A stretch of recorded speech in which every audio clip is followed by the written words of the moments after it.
শুরু থেকেই নানান ধরনের সমালোচনা আর বিতর্কের মধ্যে তরুণ তুর্কিদের নতুন রাজনৈতিক দল এনসিপি। তবে দলটির নেতাদের বেফাঁস কথাবার্তা আর নিজেদের মধ্যে সমন্বয়হীনতায় শুরু থেকেই জনগণের আস্থা হারাচ্ছে বলে মনে করছেন রাজনীতির সচেতন মহল। কখনো মারামারি, কখনো শীর্ষ নেতৃত্বের মতবিরোধ, কখনো কিংস পার্টির খেতাব, কখনো আবার অর্থ যোগান কিংবা মব জাস্টিস। সমাজপাতা যেন তরুণদের রাজনৈতিক দলটির পেছনে লেগেই আছে। সাধারণ মানুষ বলছেন নানাবিধ হুটহাট কর্মকাণ্ডে দিন দিন আস্থা কমেছে এনসিপির। গণঅভ্যুত্থানে ক্ষমতার পট পরিবর্তনে নতুন রাজনৈতিক বন্দোবস্ত প্রতিষ্ঠায় আত্মপ্রকাশ ঘটে জাতীয় নাগরিক পার্টি বা এনসিপির। তবে শুরু থেকেই যেন বিতর্ক পিছু ছাড়ছে না নতুন এ দলটির। পদ পদবি থেকে শুরু করে অর্থ যোগান কিংবা মব জাস্টিসের মতো কর্মকাণ্ডে আত্মপ্রকাশের পরে কয়েক দফায় সমালোচিত হয় নতুন এ দলটি। দলের শীর্ষ নেতাদের মাঝে মতবিরোধ সবথেকে বেশি বেকায়দায় ফেলছে এনসিপিকে।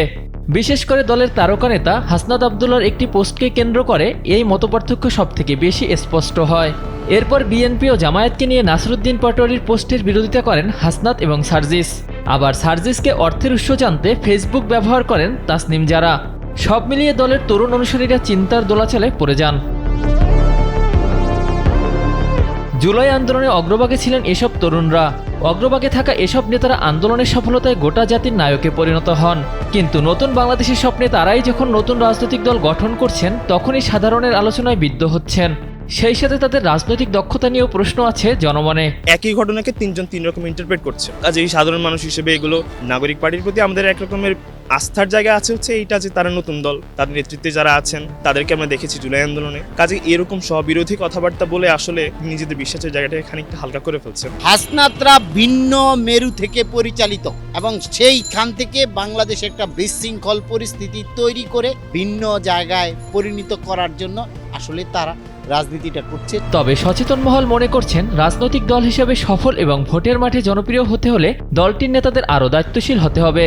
সেই সাথে ঘোচাতে হবে তৃণমূলের বিভাজন। তরুণ হিসাবে একটা দেশ চালানোকে আমি মনে করি না খুব একটা সঠিক হবে, কারণ তারা রাজনীতি খুব একটা কিছু বুঝে বলে আমার মনে হচ্ছে না। তাদের নিজেদের মধ্যে কোনো মিল পাওয়া যাচ্ছে না। তাহলে তাদের যে কর্তব্যটা ছিল ওটা কিন্তু হয়নি। তাহলে জনতা যেদিকে আসলে দেশটাকে দেখতে চাচ্ছিল, একটা বৈষম্যহীন রাষ্ট্র প্রতিষ্ঠার জন্য আমাদের যে জুলাই গণঅভ্যুত্থান, সেটার কিন্তু এখন আসলে বাস্তবায়ন কোন দিকে যাচ্ছে আমরা আসলে দেখতে পাচ্ছি না। জনগণ কোনো কিছু কোনো প্রতিফলন দেখতে পাচ্ছে না। আবার বোদ্ধারা বলছেন ভিন্ন কথা।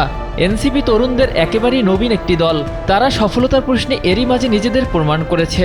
একটু সময় পেলে তারাও নিজেদের গুছিয়ে নিতে পারবে বলে মত দেন এ মহল। তাদের ডিসিশন মেকিং একটা প্রক্রিয়া, সেই প্রক্রিয়াটা সম্পর্কে তাদের খুব একটা ভালোই নেই। হঠাৎ করে নেতা হয়ে গেছে সবাই। নেতা হয়ে মানে এক একজন ভাবছে যে আমি এই দলের মুখপাত্র। তবে আমার জন্য তো মনে হয় যে আর্মির এত কাছাকাছি করার কথা, মানে হাসনাত যেভাবে কথাগুলো বলে ফেলছে এগুলো তার বলাই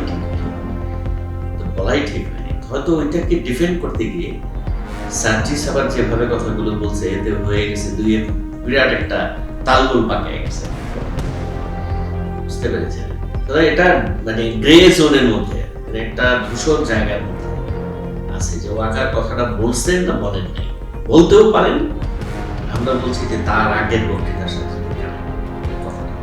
আবার একবারে হুবহু এই কথাগুলোই বলছেন, এটাও হয়তো ঠিক না।